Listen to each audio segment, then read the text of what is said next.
The following is a special marine warning from the National Weather Service.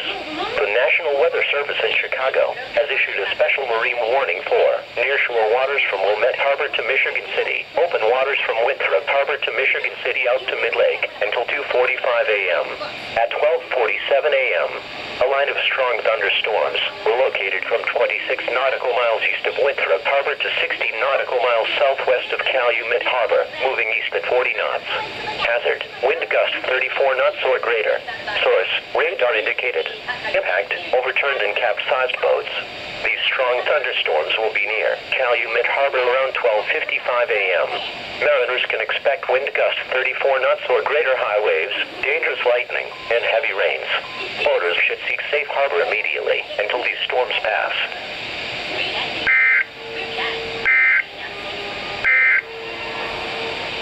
This is NOAA's